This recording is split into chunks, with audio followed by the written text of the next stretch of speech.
আজ বৃহস্পতিবার। ঘুম থেকে উঠতে একটু দেরি হলেও মুড একদম ওয়ান ছিল।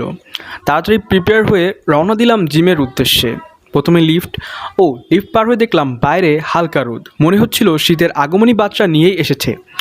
সোনাডাঙ্গা টু শিববাড়ি এই রাস্তার কাজ চলছে দীর্ঘদিন ধরে এবং কাজ চলেই যাচ্ছে। তো সকালে ট্রাফিক কম ছিল, এটা ভাগ্য ভালো বলা যায়। জিমে পৌঁছে দেখি আজ লিফট নষ্ট। চারতলায় হেঁটে উঠতে হলো। মাঝপথে কাচ্চি ভাই আর পিৎজা বার্গের গন্ধে মনটা একটু নড়েচড়ে উঠেছিল, কিন্তু না, কন্ট্রোল করতে পেরেছি।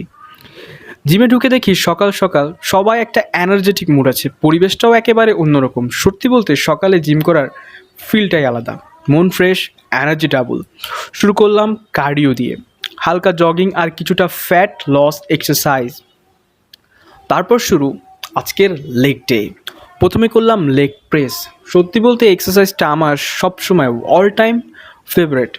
এক্সারসাইজটাই যেটা হয় সেটা হচ্ছে যে বেলিতে মানে প্রেশার পড়ে আর পায়ে প্রেশার পড়ে, but I am feel good.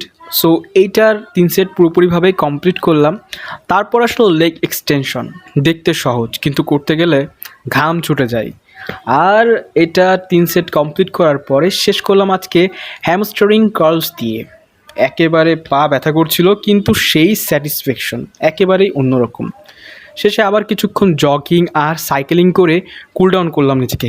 বাড়ি ফেরার পথে পা বলছিল, ভাই আজ আর না, প্লিজ। এভাবেই কেটে গেল আমার বৃহস্পতিবারের সকাল।